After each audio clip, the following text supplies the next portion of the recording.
Okay, Coach. The second half, we go into halftime, you look at, they put up 40, 41 points, I think, in a half. And I tell these guys each and every night that it's going to be a struggle to get uncontested looks, to get efficient offense in this league because guys are so bought in defensively. And I think what K-State did really in the second half is they even turned up the pressure a little more defensively on us.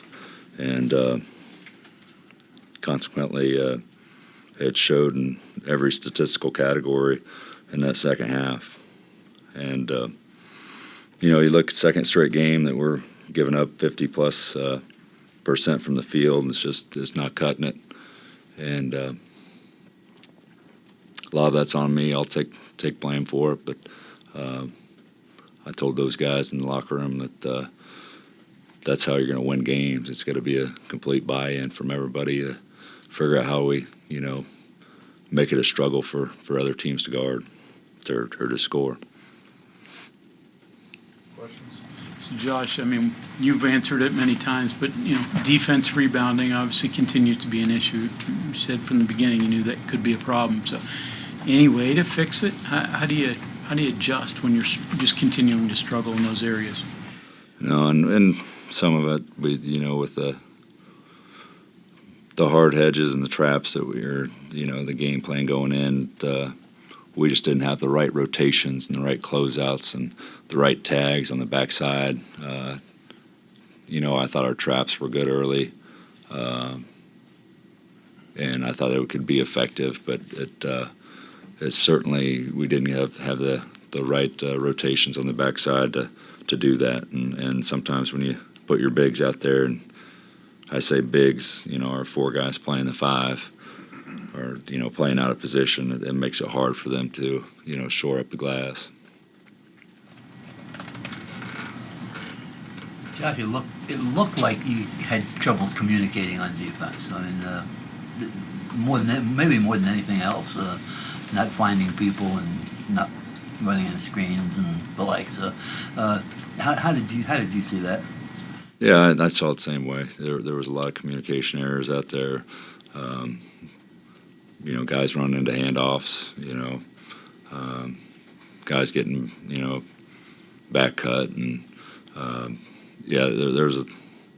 that's something that's easy to point at and say we need to correct that. But a lot of that stuff is built in the summer, and you keep on grinding that thing, as you go and build into the practice season. So we're certainly behind on all that, and we haven't been the same team all year. Early in the season we were doing everything we could to keep Jesse out of foul trouble, and we had no bench and playing a different style of defense to make up for those inefficiencies, and now we got the new guys in and close to a full roster without a five-man, and now we're trying to play a little differently, and it's just not clicking yet defensively. In some ways, that equates into the 50% shooting. K-State hadn't seen a lot of zone, but they do have some good shooters on the floor. And the one time I did go zone out of timeout, they got that lob, so I didn't see that as something I wanted to go back to. Coach, you've obviously, you mentioned a few times Cook's playing out of position. Pat's obviously not, 6'11". Defending the paint, just how much of a struggle is it? Obviously, K-State got in there today, Houston the other day, and that's kind of what Big 12 teams do. They want to get it in there. Yeah, they're going to force their will down low.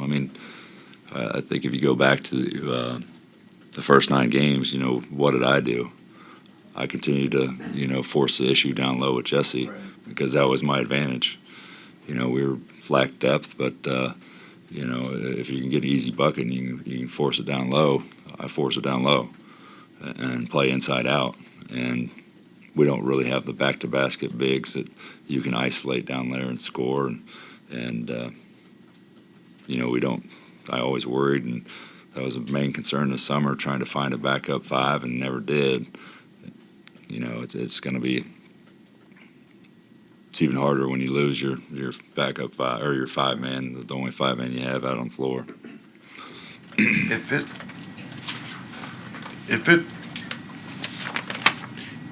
I don't want to say, if you can't slow it down, you can't stop it, from your point of advantage, does it almost seem like you're just waiting for it, waiting for that other team to, to start taking advantage of it? I mean, is it feel like that at all? I mean, You know, I didn't feel like they just pounded it down low on us. I mean, they took advantage of our ball screen coverage more than we took advantage of their ball screen coverage. And like I said, our rotations and our tags weren't there with the way we were playing. And we repped it for 2 days and thought it looked really good in practice, and thought we could hang our hat on that and kind of change things up. And but yeah, you look at the box score. I mean, Kaluma was absolutely fantastic. He was plus 24, 17 points, 4 for 6 from 3. And he's basically playing at the 3. So he was had a great game, and credit to them. I mean, they seem very connected, and they have a great they have a great culture building after year 2, and they got to play with a lot of enthusiasm and play very connected, and so they came in here and ready to win, and they really bought in that second half, and on the defensive end it really changed the game. Some changes to your starting lineup, just trying to tweak things, or and what'd you see out of that? There's no secret that Quinn was struggling to make shots, and I thought maybe with him with a second line or coming off the bench, you might give him a spark with a different group of guys out on the floor at the same time, and then just Pat he gave us 2 really solid games with his efforts in the last 2 games. So just trying to figure out a combination with rotations that is going to be most effective for us. Josh, with your offensive sets, it seems like they're okay early, first part of the possession, but they are tending to break down a lot. You're having to end up with either ball screen, one-on-one stuff. Is that what you've seen in your analysis, and is the key, like one of the things that you mentioned after the Houston game, that the ball's sticking too much or too dependent on the guards creating? Well, I mean, the short rolls is where we really missed tonight, with the way they were playing their ball screens. Or we should have had short rolls and activity at the rim all night, but we couldn't deliver that pass. Or the guys weren't in a position to catch it. They weren't coming back to the ball. But we got to look at some other things offensively that we can, put guys in different scenarios and positions. So I told them in there, I'll take certainly take a lot of the blame, and we'll go back to the drawing board and look at some different ways that we can attack offensively. So, they are doing a good job of keying on things, but, some of it is lack of execution too, and carryover. So there's everybody takes fault. We're all grown men in that locker room, and we're all trying to figure it out, and we're staying together, and we can all do things better to figure this thing out. Coach, kind of looking for your opinion here. How much, when you kind of think about it, how much easy stuff is it to fix? I'm thinking there wasn't very many turnovers, but some of them, you're probably not going to like when you, ball screens that didn't really get screened and turns into a double team. That kind. I mean, that's kind of fundamental kind of stuff that is frustrating, but it's also easy to fix, isn't it? I mean, on paper it is, in practice and those things. It's just a lot of it, a carryover and getting everybody on the same page in the game. So I've felt, many times, coming out of practice scenarios, we're in a very good position to attack this or that or the other, and sometimes it just isn't carried over to the game. So I'll take a lot of fault in that. With Noah, seems like since he's come back, he's gotten into some early foul trouble. Tonight, he was trying to plead his case for you to leave him in there, and then noticed you guys kind of shared an embrace on the sideline. What did you tell him, and then what's the message with him keeping him on the court as long as possible? No, just trying to keep their head on straight. You know, the guys get frustrated. They want to win.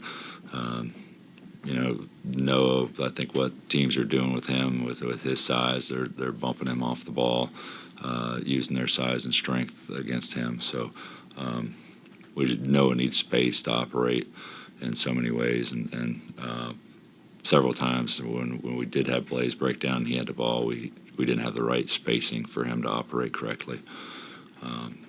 But, you know, we're all frustrated. We're all frustrated, you know, top to bottom. So.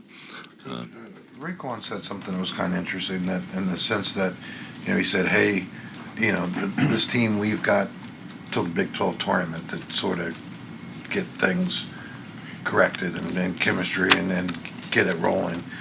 I mean, that's one way of thinking, but is that what you want the guys to? I think what he's just saying is we want to be playing.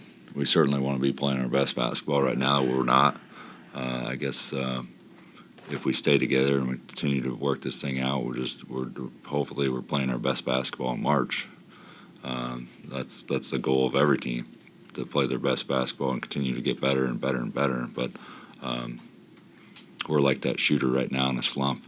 We just need to see one go in, you know, and build some confidence, because, you know, that's